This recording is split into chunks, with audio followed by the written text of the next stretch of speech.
كده حلوة اسمها ايمي، وهي طبعا هتعرفنا بنفسها. ازيكي تعرفي بنفسك كده الناس، وتقولي بقى برضو من وجهة نظرك يعني ايه ويدنج بلانر.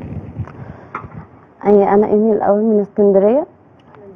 اهلا بحضرتك. منورانا طبعا في استوديو قناة الحدث. ربنا يخليك، ده نوركم.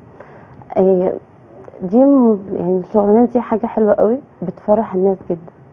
انا حباها بسبب ان هي حاجه في خطوبه، اعياد ميلاد، في اسبوع كاتب كتاب، اي مناسبه فيها الديكورات، ودي بتفرح قوي الناس. بترسم البسمة على وجوه دي حلوه الناس قوي. وطبعا ده بتبقي سعيدة ان هم مبسوطين لشكل الديكور او الالوان او كده. ايوه جدا، بس دي بتبقى على حسب بقى، اللي هو في الخطوبه بتبقى على حسب الفستان. تمام. فستان العروسه بتنقي الالوان. حلو ده. حلو. هي دي بتبقى بتبني الديكور على حسب على من اول اللبس. فستان العروسه. فستانك ايه لونه. تمام. وانا بظبط الديكور بقى عليه. البلالين الاطفال بيحبوا البلالين. بيبقى تعالي الوان بقى. بقى. لا، دي الاطفال دي بتبقى الوان بقى، الوان كتير مبهجة اكتر يعني. بس بتبقى الخطوبه بتبقى الوان معينه على دايما حسب حتى الديكور. الاولاد في الاعياد الميلاد او حتى في السبوع بيبقى لبني ليه؟ والابين هما بيبقوا لابسين كده، بيبقى اكترهم يا ازرق يا لبني فعلا. بتفرق فعلا موضوع المناسبة. بيبقى كل مناسبة وليها لون فعلا. معين. تمام، دي يعني حقيقة. يعني وقت رمضان زي كده في الوان معينة الناس بتختارها مثلا. بيبقى الوان مختلفة وعلى حسب الديكور. تمام. هي حابة حاجة معينة، يا بتبقى اقول لها تمام، يا اما بتقولي في حاجات تانية. تمام.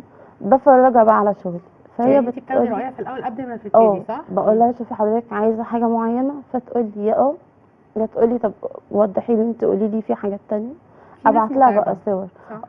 في يعني عادي.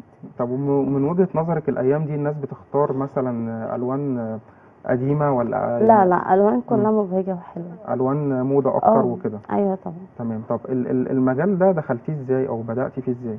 الموضوع الفكرة جاتلك منين ان انا قررت ابقى ويدنج بلانر وانجح في المجال؟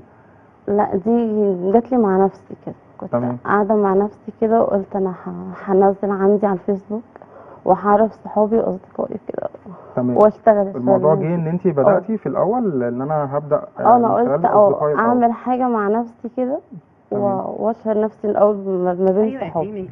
ايوه، احنا ما كنا بنتكلم مع بعض فانتي قلت لنا موضوع صاحبتك لما انتي عملتي حاجه لصاحبتك صح، فعايزينك تحكي طبعا للناس الحاجه دي.